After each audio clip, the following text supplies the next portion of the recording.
Hi guys, this is your Jam in here, Tarot Reader. So tignan natin kung ano ang guidance para sa iyo for today. Give me your energy.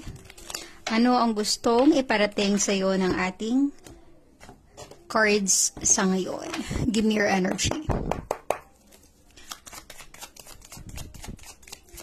Just a reminder, this is a general reading, so this may or may not resonate with you, so don't take it personally. This is just a guide. This is also a timeless reading.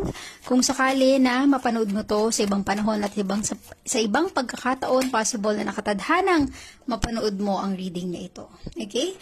You have here the 8 of Wands, a fire sign. Possible ang iba sa inyo, merong fire sign energy or posibleng connected ka with someone na fire sign ang energy mo. Na fire sign ng energy rin ng person na connected sa iyo, Aries, Leo, and Sagittarius. But I'm really getting here para sa iba, if you are resonated with this reading, may paparating sa buhay mo. Be ready. Okay? Sa paparating na yan, I'm really getting here improvement or progress. Okay? Magandang balita, particular sa iyong trabaho, posible rin sa business, at maaaring sa love life. Okay? Kung makikita mo yung energy na ito, 8 of Wands, mabilis yung pagdating. Posible ang iba sa inyo connected with someone na may letter H sa pangalan. Okay?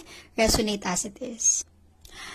Yung pagdating ng energy na ito, blessing and opportunity, maaaring unexpected. Hindi mo to inaasahan. Okay?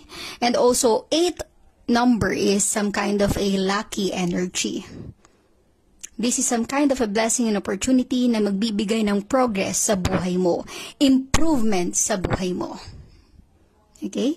So, take this as a positive energy. Kung ano man yung paparating, ibig sabihin nito, open your life to accept this blessing. Huwag sayangin yung pagkakataon. Kung ano man yung magandang balita, blessing and opportunity na darating sa buhay mo, claim it. Okay? This is once in a lifetime.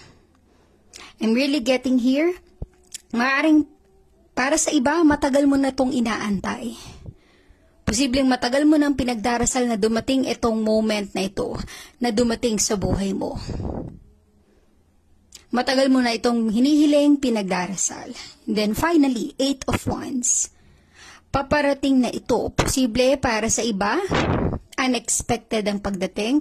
Maaaring para sa iba, aware na, kumbaga meron ka ng idea kung ano yung tinutukoy natin na blessing and opportunity na darating sa buhay mo.